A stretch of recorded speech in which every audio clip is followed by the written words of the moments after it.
Trump won Pennsylvania by a razor-thin margin back in 2016. Both candidates have been fiercely campaigning there. And we can cross now to France 24's Florence Villeminot, who has been following Election Day for us from Philadelphia. Flo, Pennsylvania is a divided state in a divided year. How did Election Day unfold for you there?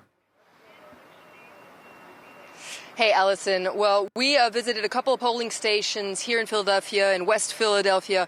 Must be said, it was a very calm day there. The polling officials that we spoke to said they were very surprised by the high turnout, given this very special year that it is because of the coronavirus pandemic. A lot of people have been sending in their ballots via mail, absentee ballots, etc. So they were quite surprised by the high turnout that they saw. A lot of people have been mailing in those ballots in the lead up to the election here in Philadelphia. Now, as you said, the polls just closed here, 8 p.m. for Pennsylvania. If you happen to be standing in a line to cast your ballot, well, then you can still cast your ballot until pretty much late until the night. But if you haven't been in that line, well, basically you missed your chance to vote. Where we are right now is the Pennsylvania Convention Center, where these votes are being counted. Some 400,000 votes are being counted right now. Keep in mind there are 9 million voters in Pennsylvania. 2.5 million ballots were sent in, so it's a lot of ballots to count. Also in Pennsylvania, ballots can only be counted on Election Day, so that's why it could take some time. The governor of Pennsylvania, Tom Wolf, has called for patience, has called for calm, has called for unity, as has the mayor of Philadelphia, Jim Kinney, calling for calm, calling for unity, saying people should be patient because it's going to take a while to count up these votes. Philadelphia experienced some unrest just last week following the fatal police shooting of a black man. A lot of the shops were already boarded up. A lot of shops, since we have been here, have been boarding up, bracing perhaps for some unrest here in the city. A lot of people saying they don't want their vote to be stolen from them. So that's what we're hearing from Democrats, from Republicans as well.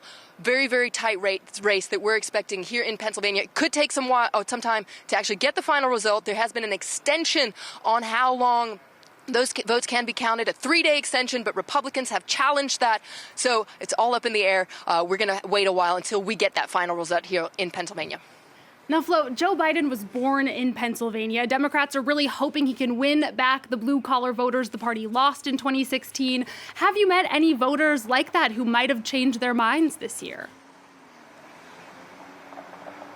Well, what's interesting about Pennsylvania is there really is this big division that you see between the big cities like Philadelphia and Pittsburgh, and then the rest of the country, which is quite rural, and that really is Trump country, basically. So all the voters we've spoken to here in Philadelphia are pro-Biden, and I got to say, the vast majority of the voters that we spoke to in rural Pennsylvania are more Team Trump.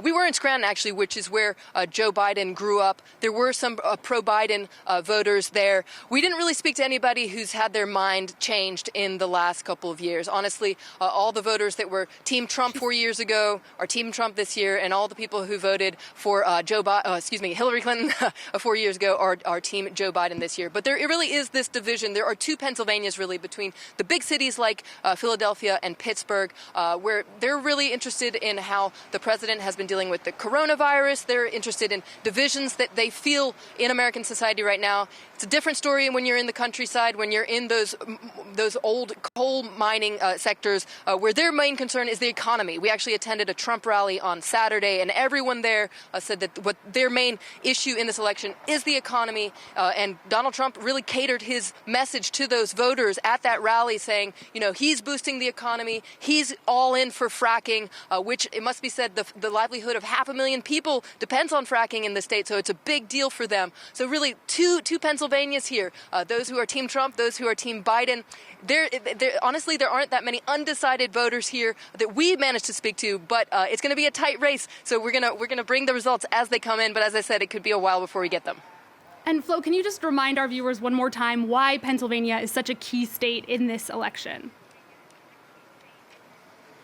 Well, what's important about Pennsylvania is that there are 20 electoral college votes in this state. So it's quite a big number when you're trying to get to that 270 number that both candidates are trying to reach. And what's interesting about the state of Pennsylvania was that it was a traditional Democrat voting state. A lot of blue-collar workers who used to vote for the Democratic Party, but a lot of them were actually won over by Donald Trump in 2016. You mentioned it. He won by a razor-thin margin, less than 1% of the vote, but that was enough to sway this state. They call it the Keystone State. It could be really a keystone in this election, and that's why it's such an important state. If either candidate manages to win those 20 electoral college votes, it will definitely be a comfortable gain for them in what is this very, very nail-biting finish to this election here.